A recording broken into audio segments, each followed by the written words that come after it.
So, There's some background noise, huh? yeah, you can mute the microphone. It's like Bhanu.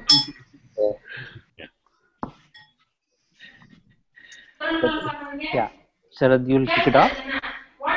Yeah.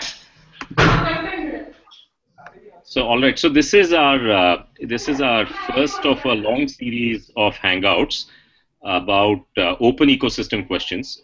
We are starting this to sharpen our own thinking as ecosystem builders here. And the goal is that every few weeks we'll pick up a topic, we'll have a panel that will discuss that topic, and we'll invite lots of participation and questions from everybody. So that is the idea. This is our first one. So, the topic today is about bootstrapping. Is it a boon or a bane? And there's a wonderful panel assembled here. And I'm going to request the panel to kind of introduce itself. Ahi, maybe start with you first. Hi, this is Ahi. I run a company called DocEngage, and I'm in the software product industry for the last 20 years. I was in the US for 10, 12 years and then moved 6, 7 years back to India. Took 3, 4 years to learn what is entrepreneurship, and then finally started DocEngage a year and a half back. And I, of course, bootstrapped so far. And Ahi, you also run some Bootstrap Bangalore, and you've been so active in the community. Yeah, there. Right. So 2 years back, I actually started up when I, exploring the communities. I found primarily people are talking about our deep technology or something to do with financing.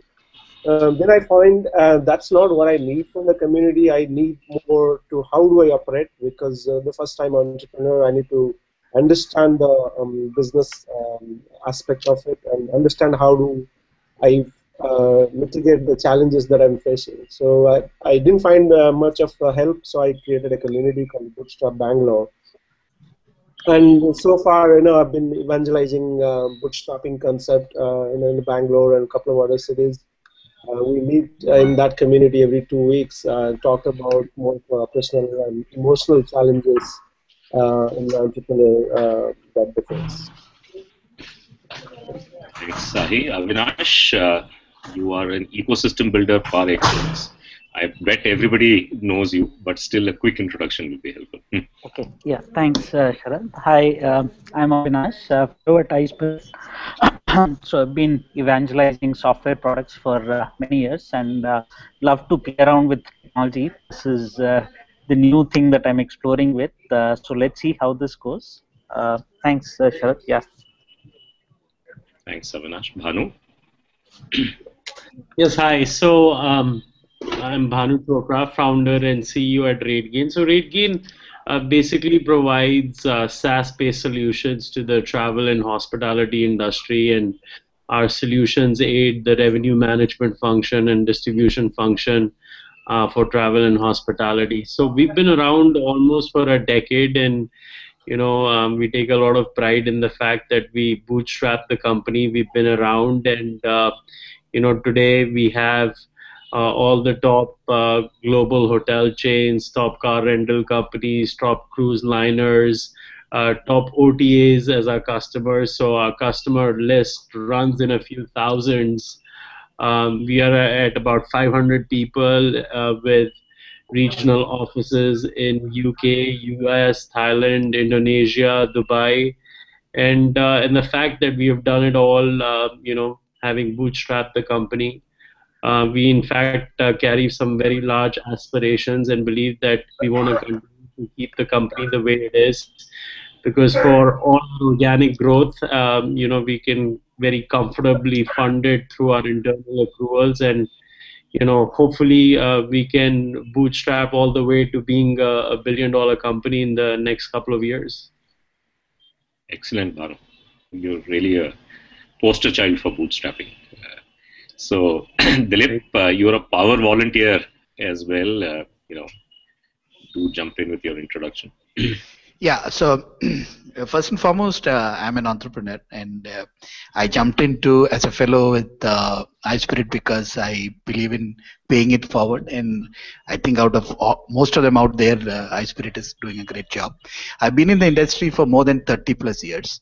I started off my career as an entrepreneur bootstrapping in 84, 85. This is my fifth startup, and almost all of them have been bootstrapped. So I have absolutely never gone to bed with VCs, and I try to keep that part of my virginity, alive. So I'm currently bootstrapping as well. So, and I want to share and understand experience with all of you who are bootstrapping, especially people like Bhanu. And the current one is a product company again, based out of Pune. We have a product which helps communities and enterprises to engage customers and employees and partners and drive innovation. So that's a product. The product is called Verve. Happy to be here and listen and answer and participate. Hey, Ramesh, you're the star of Hyderabad. The voice of Hyderabad, rather. Voice of Hyderabad. That's even better. Yeah. There are other stars here. I just represent them. Yeah. So I have a day job. Unlike everybody else that is here, maybe the closest I could compare myself is probably Avinash. So where I'm in the ecosystem more because I like being there. My day job, I run the India Labs of Progress Software, which is a Boston-based product company, database earlier, and then now cloud platforms. Was with Pramati before that for quite some time as head of engineering, and that was my closest brush with startup. I'm involved with many incubators here, many things. I run the early stage, almost all the early stage activities for TIE. TIE Smash Up is one series that we've been doing. I'm involved with many incubators, IIT and BITS and IIT, all three. I'm on the governing council as well as the executive council, so actively engage. And many things. The whole idea is that, especially if you're not from Hyderabad, you won't appreciate this, but the Chaitanyas and Narayanas have killed our schooling system. So the kids coming out of colleges are just dumb. So they're all dumbed and numbed in the high school. And I'm one of those that's trying to see, like, among many others that are trying to bring them out from the dumbed and numbed versions and get their creative selves out. So that's the primary driver. So just very passionate about it, trying to get more startups started. Thanks, Ramesh. Shekhar, if you don't mind, I can share the introduction I've been using for you.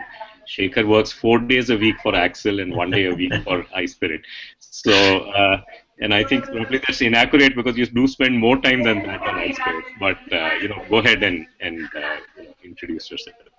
Yeah, so just a quick comment on Ramesh talking about Ramaya and Chaitanya.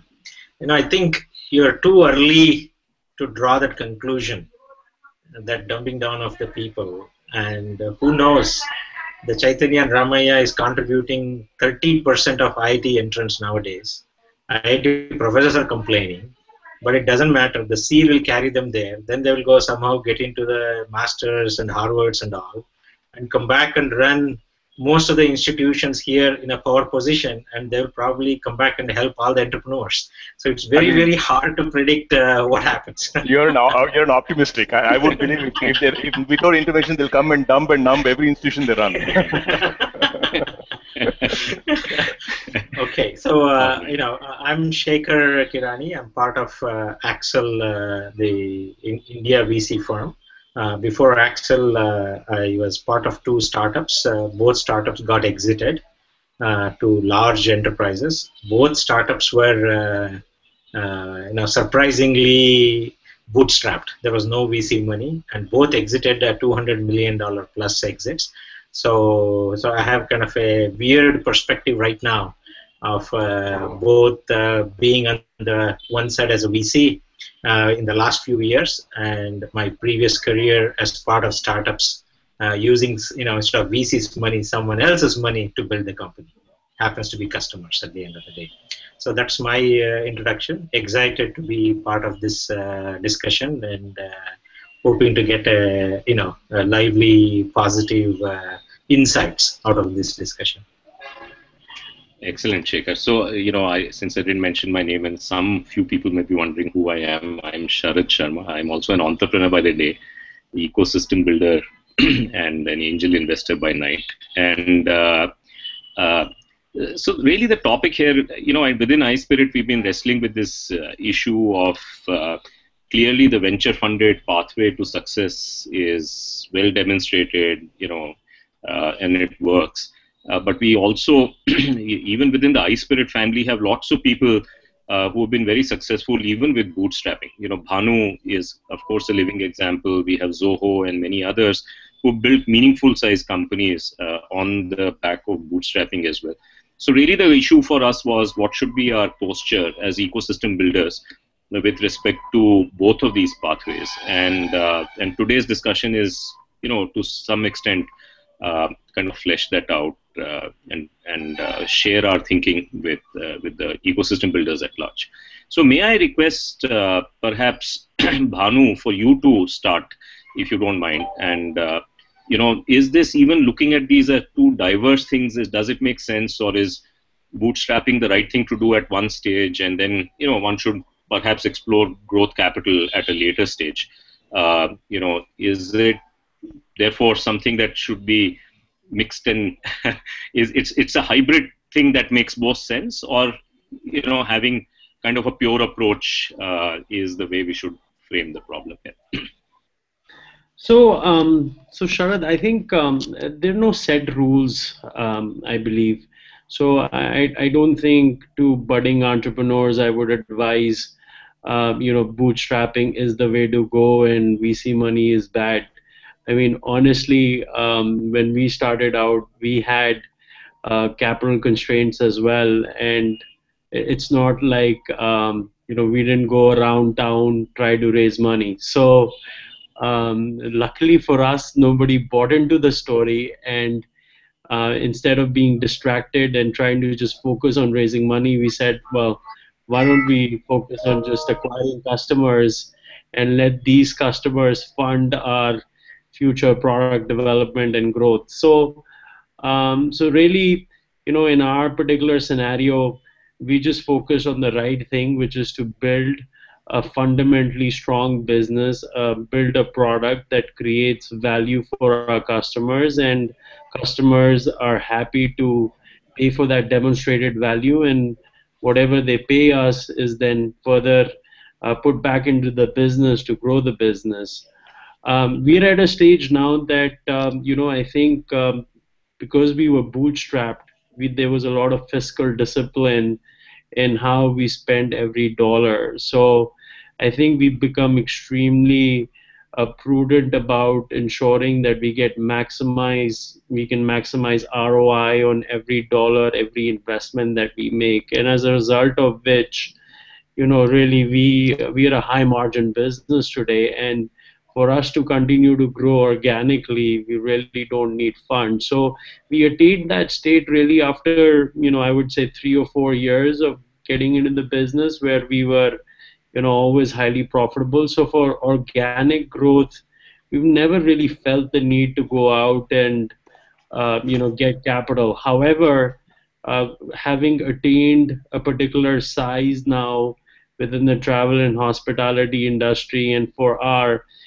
growing aspirations to become the global player within travel and hospitality industry out of India, there might be opportunities for us to look at consolidating and looking at inorganic growth opportunities, which would provide sort of one-stop shop for our customers, which creates a lot of value in their mind. So, when we look at those inorganic growth opportunities, at that stage, we might consider raising some capital as well. So I am, I think I really sit on the fence. I'm not on the either side. I think it really depends on where you are and what stage in the evolution of your business you are at.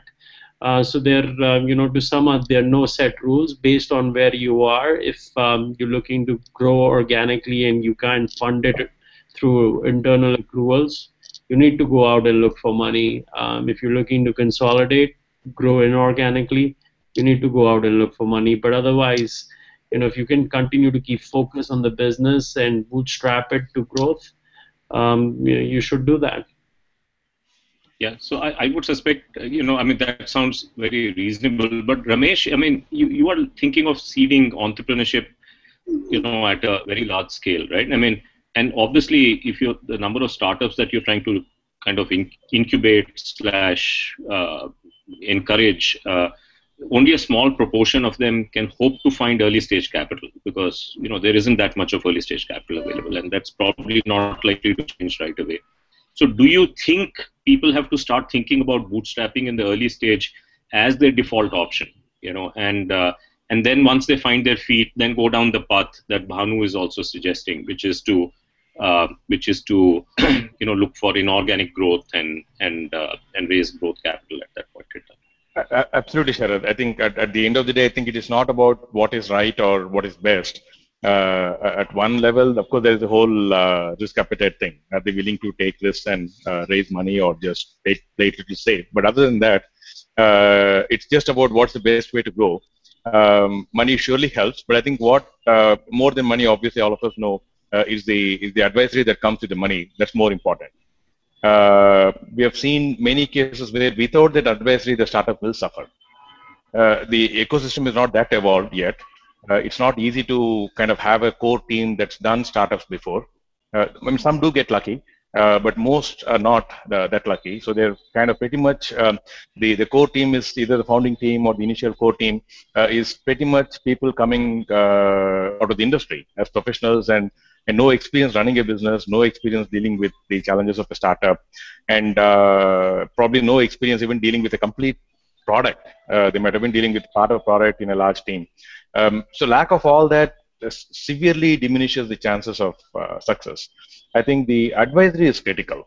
Whether they get it through money or some other way, I think what is important is that they realize the advisory is critical, and money always brings with it the right advisory.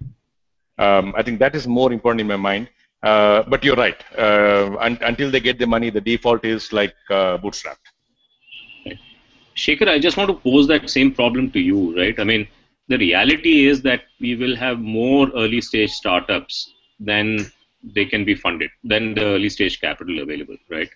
And so either they will try and raise money and then default to bootstrapping, or they will choose bootstrapping like Dilip seems to have chosen, right from day one out of choice. The fact will remain a very large proportion of them will end up being bootstrapped in the early stages. Is that, I mean, that to me seems unavoidable. Is that necessarily such a bad thing? What's your opinion on that? Yeah, so I think we need to define a little bit more what bootstrapping means here. So bootstrapping for me is you need capital at the end of the day to build a company.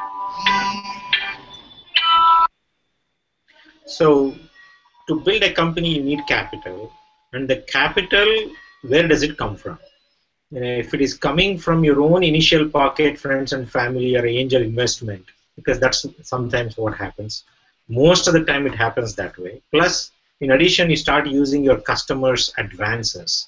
Customer likes what you built halfway through, they pay you in advance, and you build it up, and then you service them, and they get the next customer, they pay you in advance. So you can kind of bootstrap through customer paying you ahead of it. But all those techniques is the way most of the time people have built it.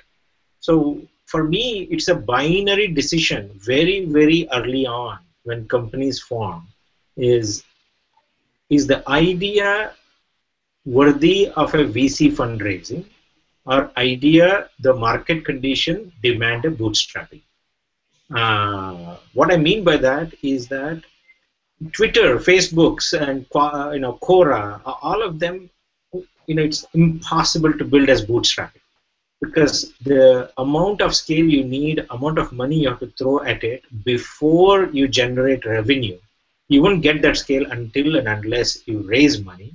So that's the category one. But if you look at a category which is you throw money at a problem, but customers are not going to adopt. Yesterday I met a company which said, there is a hearing aid challenges, in the sense that there are 4 companies worldwide which charge on the average $2,000 per hearing device. even though the cost is just $30. But no way people are able to figure out, and the person says, I don't want a VC money because it takes maybe 3 to 5 years for me to actually hack using a mobile phone as a hearing aid device that I connect to a headset or a Bluetooth and use mobile phone capability. So if I take money, I'll not solve right now the problem and I will die. But the timing is that this will get solved one day because they are having a market power rather than the value power, and this is ready for disruption. And once they get somewhere there, definitely. So the idea and the entrepreneurs where they are, whether the market can absorb the scale. If they don't absorb the scale, bootstrapping is the best method. If bootstrapping or VC is either or, it's exclusive in my mind. Very early on, I ask the entrepreneurs nowadays to make a choice. Either the idea or the team is not ready for raising, go for bootstrapping. But if the bootstrapping means collecting money from the customers early on, many of the ideas will not solve, then you will go into automatically services and pay the product and so on. People will somewhere have to generate the capital. So the question of whether there is bootstrapping an essential part of every ecosystem, the answer is yes. Even today in US, our Accel growth funds a lot of companies which have built up to $15 to $20 million revenue without taking any institutional money. They're the first institutional investors in these companies from Midwest and some unknown places. They've built decent-sized business purely by bootstrapping, and then they raise money to scale because the market conditions and the ideas are mature enough to scale fast. So I don't think there's one answer, but it's about the timing to scale fast. Which way I can scale fast? If you take money and you can't scale fast, it will die. You don't take money, but the market conditions are growing, you will die. So it's about timing, idea, and the market. So Dilip, this has been a very, thoughtful kind of a discussion. I mean, this kind of makes a lot of sense. It's hard to disagree with anything that anybody has said. But the ground reality seems to be different. I mean, if you look at media, they just hype up only the venture funded companies. I mean, you don't see this narrative at all, let's say in the media, that look, if you are bootstrapped to a certain size and then, ready to perhaps take money later, let's say like Greatip has done recently, that's a good thing. So Greatip gets almost no coverage when it's bootstrapping, and that certainly gets a lot of coverage once it's raised money. Is this narrative that this nuanced approach, this thoughtful approach of company building is okay to do, is that how people understand it on the ground? Or on the ground, there is only one way? The high cost approach is to take VC money and everybody who fails to do that is relegated, to the bottom of the pile, and they have to, deal with, they are disadvantaged in some way. What's your take on that? Yeah, I think I would tend to agree with Shekhar, because whatever said and done, whichever way you look at it, you need capital. Now, we have today I think we have lots more youngsters coming out, and this whole thing about either your money, friends, and fools, or whatever you want to call it, that is still difficult when you're a little young, because you still struggle. So I find a lot of young people who are coming out. Of course, the narrative is probably kind of nudging them that path, but I think that is primarily because of the fact that they probably don't have also that capital. So what do you do? So there are, of course, incubators and accelerators, but not enough for the kind of people wanting to come out and start up these days. So I think in my case, different. I'm not that 20-year-old thing when I started up a few years back. So I could afford to do some stuff in terms of resources that I had. And there I agree with what Bhanu is saying. If you could, keep your company under your control. And even what Shekhar said, when things, so I was trying something to build customer engagement with employees to drive innovation. I felt that it was concept selling at some stage. And once I reach validation point, fine tuning, I do my pivots, I think I will also reach a stage when I'll have to raise capital from external sources. So probably I'm getting closer to that. But I think there is lots of narrative out there on the fashionable thing to do, get into a Y Combinator kind of stuff, get the money, they get going. But I think we need to get more narrative out there as well on the bootstrapping and the virtues of being. If you are able to do that, what are the virtues you could get out of it? Ahi, what's your take? You're interacting with the ecosystem in a big way, right? Right. Is there a mismatch in sexiness? The VC route is early stage funding is very sexy, and if you don't take that approach and you choose to go down the approach that Bhanu has taken or others have taken, and and build viable companies in the future, but despite that, if you go down the bootstrapping approach, then you are somehow not in the sexy category. You don't get market recognition, you don't get validation like you would if you were on the VC funded side or seed funded side. That's very true. I also like the concept. I think Shekhar mentioned. Either way, you need money to run business. So the advantage of bootstrapping is the moment you think that I'm going to bootstrap my company, you start thinking about I need to generate money from day one because I have to pay salary if I have employees and all that thing. So what is happening with a lot of young people, whether business is a fit for the market or the idea is fit for the market, they basically go after the idea that somebody is going to pay me salary, right? And that salary comes from the VC. So that mindset is very damaging for the entrepreneurial community. That okay, I was working in Infosys, now I've come out, now there is somebody else going to write a big check, and I'm going to run the same fund. And that's probably not really having the mindset of solving anything or building a business. So that, and basically because of the community or the ecosystem or media and all that is basically promoting. So the young entrepreneur are thinking probably that's the only way to go about, right? So what I have been doing last 2 years is saying build a business, solve a problem, create a value, and when like Bhanu said, when you are ready, when you're making money, VCs will come along, and if there is a business to scale, and then definitely if your business can scale, VCs will come with you and to scale it further, right? So it's very important to basically start with a business value, and many times, like Shekhar was mentioning, people build multi-million-dollar company without taking any external fund. So that thing needs to basically get injected or sort of accepted by our ecosystem in a more meaningful way. So, Avinash, in some sense, you've been profiling companies in Product Nation, right? So that they make it to Product Nation only if they've had some level of success.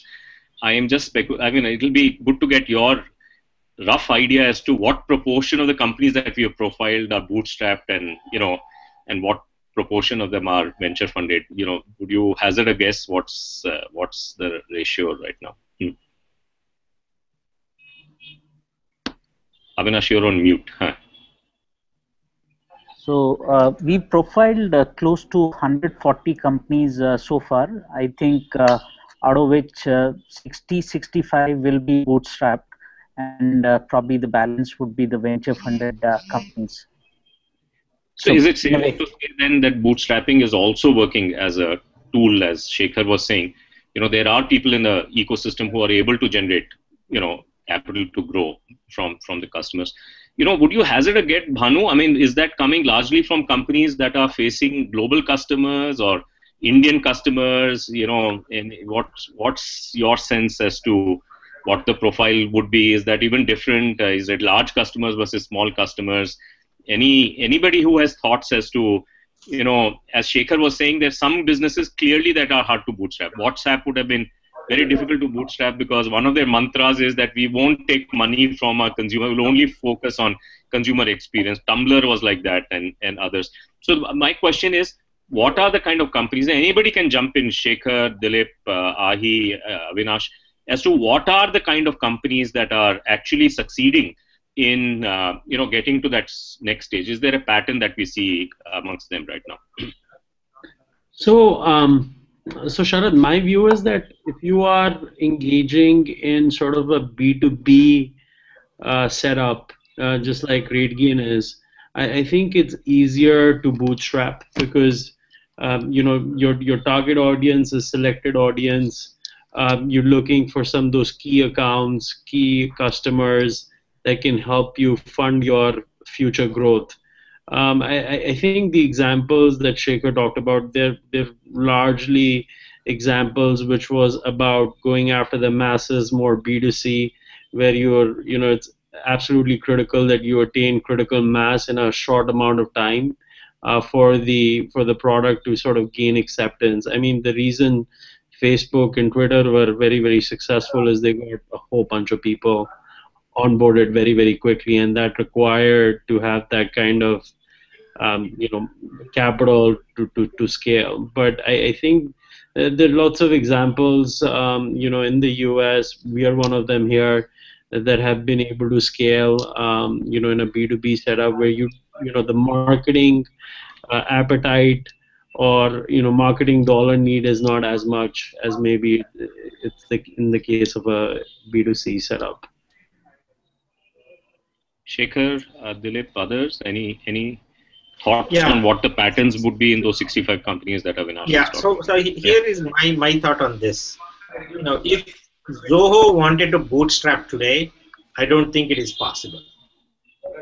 The time they were in, they came in very early when enterprise software was there. People were paying, there was no subscription model, and they were able to get into a subscription model of 1 or 2 anchor products. Then that became internal VCs. That funded rest of all the growth you are seeing, because you need capital flow at the end of the day.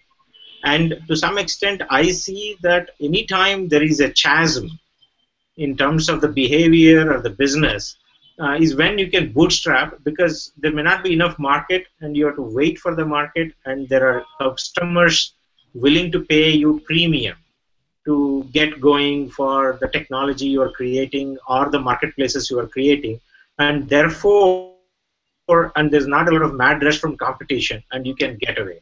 For example, if you want to do driverless car technology today, there's no way you can do but bootstrap. You will find GM or Toyota or somebody say, I'll pay you some money if you give me a piece of the technology, and I have rights to for 1 year or 2 years, but you give me. So that's a way to kind of create bootstrapping when edges, that no such similar services exist. You are creating it, and one day you need it, but you don't know the timing. But if I say in a commodity service today, I will do bootstrapping for SMS-based service, or a mobile app in the gaming, and I will try to bootstrap. It's a harder problem. Once a market is established, there are commodity services available, and I want to leapfrog. It's almost impossible to bootstrap. Yeah, we're starting to get questions, but before we take that question, I wanted to shift gears here. See, if you are in the VC model, in some sense, the VC acts as a knowledge disseminator, right? So what you might learn, in one kind of a startup, you'll apply that to subsequent companies that come in the portfolio, and therefore, the ecosystem learning is very quick and happens, in a very meaningful fashion, and that's very hard to do on the bootstrap side, especially the way the ecosystem is set up, right? So let's say Bhanu, before you run off, what you're learning is, it doesn't get cascaded down to the next set of people who are coming, right? And although what you may have learned may be very, very useful, to transfer to the next generation of entrepreneurs. And do you think somebody like iSPIRT should play a role, in kind of facilitating that kind of transfer of learning as well? And I know you got to go, but before you go, would love to hear your thoughts on that. No, absolutely. And I think iSPIRT is already doing a great job in that regard. And, I want to sort of reinforce what I was saying earlier as well. I think, unfortunately, glory is equivalent now to getting VC funded.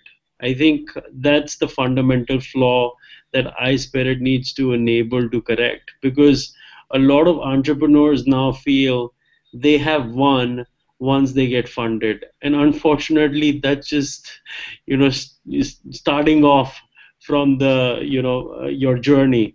It's really about building a fundamentally valuable business that brings value to a customer, that addresses a customer need, a market need, and creates value for all stakeholders. So I think if iSPIRT can sort of facilitate, just the fact that the core focus should be on building fundamentally good businesses instead of focusing on just getting funded, I think it can help. It can really help the startup ecosystem. Sounds good. Ahi, there is a question from Jyoti that you can see, where she's asking, what are the key challenges other than limited funds that one needs to be ready for when bootstrapping? Do you want to kind of tackle that? It will be good to hear everybody's opinion on that, and then perhaps it's been already 40 minutes into this. Time flies. So maybe after that we can have some round of closing comments and then wind it up. I think I wanted to touch upon that. So I have been playing out a concept called minimum livability plan. So entrepreneurs, the practicality point of view, when you wanted to become an entrepreneur and having that infatuation about that I will become a millionaire, billionaire next day, is a very dangerous position. So that's why you face a lot of challenges when you become an entrepreneur and start seeing that there's no money coming. So what I basically sort of pitch, most of the time is create a livability plan. Then when you become an entrepreneur, so practice that when you're in a job or a source of income is already there. And if you basically do that, when you become an entrepreneur, there will be a limited fund that you have to play with, and you have to build a product. So you have to immediately generate money. So those kind of aspect is a very challenging thing, And like Shekhar was saying, though you may want to, what he was suggesting is, if you're doing a driverless car, probably no customer there, so you need somebody to sponsor it, and that kind of thing only can bootstrap at this point. But I think you can still, I believe, you can still build Joho at this stage in a different angle using bootstrapping model, right? So it's all about how you're thinking, what future that you're able to see, right? And how you're using the capital that is coming in your way. So those challenges are, and sometimes entrepreneurs don't have the proper mindset before they start. And if they can tune that and understand, and iSPIRT can help to sort of creating, that mindset in entrepreneurs ecosystem available today, that'll be great. Shekhar, your thoughts on that question, Jyoti's question? So the things that is about timing.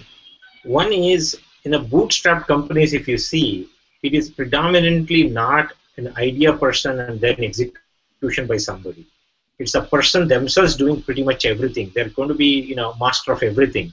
Ability to do a lot of things so that you can generate your unit economics by supporting a customer.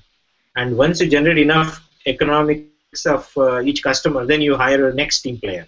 So you will grow step by step. But if you want to build deep IP and at the same time you are going to bootstrap, if you don't have customer paying you, you can't hire a team. So team becomes the very challenging thing. So you pick an idea that you can get away by yourself or maybe 2 people able to build rather than you requiring 20 people to build.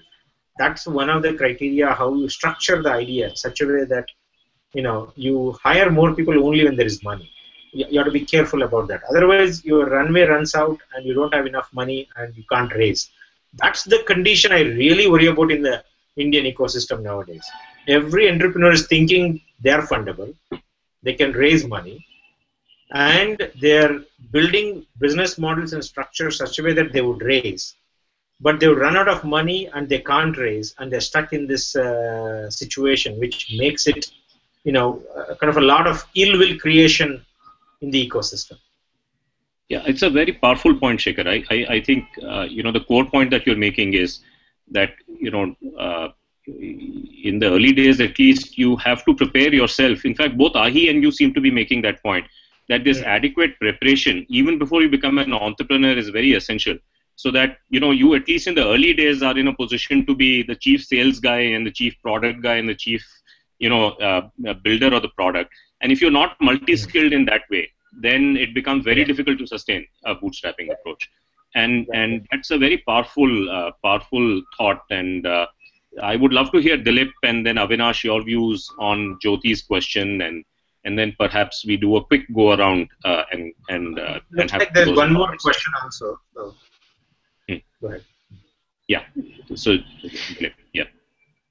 Yeah, so I completely agree with what Shekhar is saying. I also think that this whole concept of being able to bootstrap, especially in my case, that's what happened. So started with an idea, built it.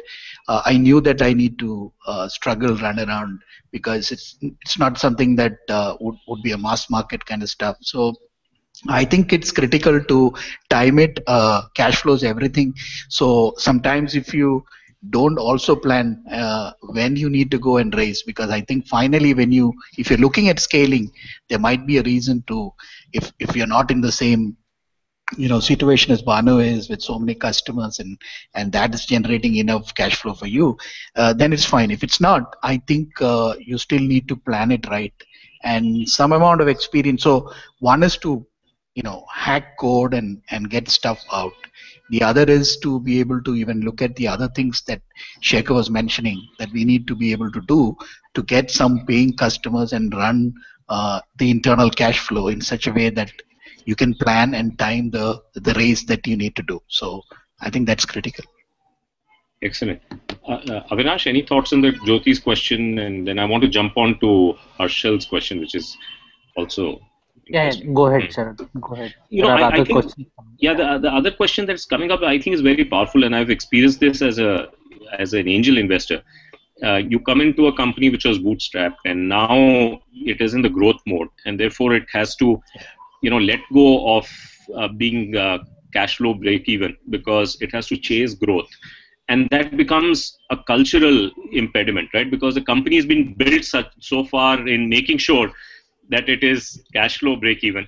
And now, to succeed, it has to abandon that for a while and focus on unit economics, but, be comfortable losing money for a while.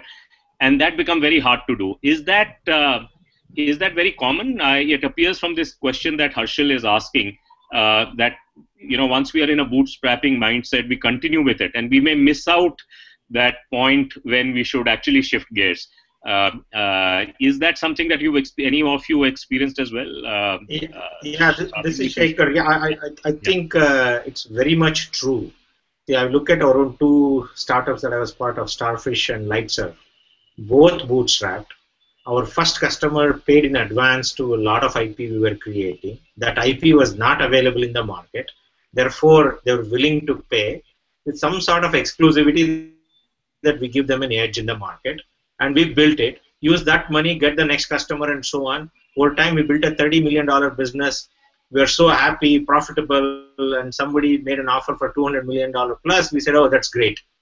Now, when I go back and look at it, the amount of IP and technology we had created, we were kind of very, very gun shy in terms of ability to build other businesses on top of this.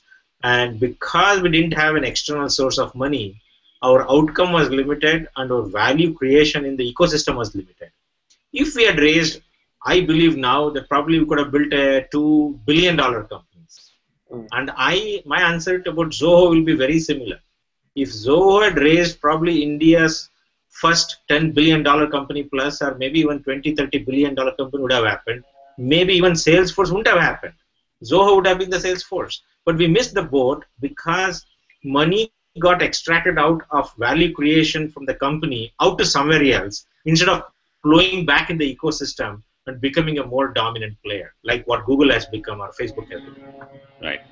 And this is the argument Indus Khaitan makes in his blog post some time back, right? So I mean, I want to start wrapping up here a little bit. Ahi, there's a question from Srini. I think iSPIRT should support knowledge sharing.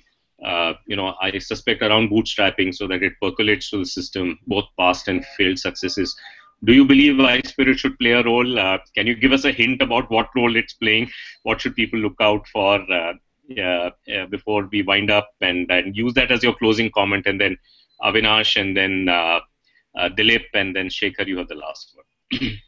Yeah, I think we are going to create a repository of success stories and possibly different resources that we can attach. But more so, we will sort of go through this process that BitUp India is going to do.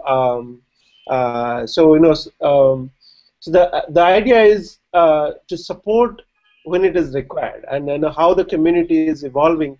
Based on that, we'll sort of evolve our idea of supporting resource. We don't know what resource is exactly required by the community at this point, so we'll discover along with the community and then sort of support that. Thanks, Ari. Avinash? So again, there are lots of things that we hear, the MVP and all that. So at least my view is the bootstrap company doesn't really care about anything. Their focus is entirely on execution. They really don't believe in many of these theories which have been built. But continuously I see many companies who have no idea what are these terminologies and all that, but still keep going ahead and growing the business. And I meet a lot of these entrepreneurs. I see many of them just focused on dhanda, what's coming in, what's going out, and that's what the pure focus of any bootstrap company is. And many of the companies which are funded, they go on a different way altogether, and that's the scale way of growing the company itself. Yeah. So some of this is to do with being lucky and finding a friendly, sophisticated customer. Dilip, is that been a factor? Sometimes you strike, lucky and find a customer like that in the beginning, and that kind of sets you also on a path. That gives you lots of forgiveness, wiggle room, right? You can make lots of mistakes, but still survive and move forward. Yeah, absolutely. So I had one such savior that came, who's currently all over the news in the Indian media. So that's been my savior. So yeah, I'm sure you know who it is. Right. So so you need those breaks, and like Avinash said, if you're not running after news and focused on getting these early adopters and other customers in, they will come by. And I think the other point I wanted to make is, I think already if you remember what Avinash said about out of 140 or 130 companies we have profiled on Product Nation, if 65 are bootstrap, that means we are already profiling them. That itself is a vast knowledge repository of what bootstrappers are doing. And I think maybe we can create a section out of that, and some kind of patterns or playbooks which could come out of it, which could help other bootstrappers understand and fine-tune the patterns that they are utilizing today, and create more successes. Shekhar, you are the last word. Yeah. What So do you think the ecosystem perspective on this, iSPIRT perspective on will be very helpful? If you look at any ecosystem, before a institutional money is available, most of the large-scale companies, whether it is on NASDAQ or on our India IPO companies, they're all bootstrapped at the end of the day. But bootstrapping in the sense, either they've used assets, a bank to lend them, or a customer to lend them, or a government relationship to help them. Somewhere there is an edge that they have used to create companies. That has been historically the way companies have been built at scale. But now if we look at, say, US public markets, say in the last 10-year category, number of venture funded companies getting listed is going up more so day by day, which means the edge is always going to be with companies that can raise money and solve the problem at scale. Now, having said that, the number of companies which are generating $2-3 million revenue and 20 people employees and generating a lot of cash flows and being positive, they're also bootstrapped. That's also entrepreneurism, bootstrapped companies, and that is how a lot of trading communities are built in India. That's how even stores are being incubated. That's how Patels have built gas stations across India. That's bootstrapping by one family with another family. So at a micro level, I think bootstrapping has a lot of edge. At a macro scale level, one day or the other, bootstrap companies have to figure out how to raise money. That would be my advice. Hey, I thanks, think Shekhar. Sharad, I We have would more ask, questions coming in. Yeah, you Sharad, I wanted to just jump want to add one thing. So Harshal basically asked that, see, bootstrapping is not an emotional philosophy, right? Just because I bootstrapped, I'll stay that way. That doesn't make any sense. You are eventually solving a problem and the business, building a business that need to grow, and that should be the primary focus. Whether you bootstrapped or not, if business need to basically raise funding, you at that point in time you should shift gear and basically go focus on that, and that should be the focus of an entrepreneur, to solve the problem, grow the business. Ambidextrous.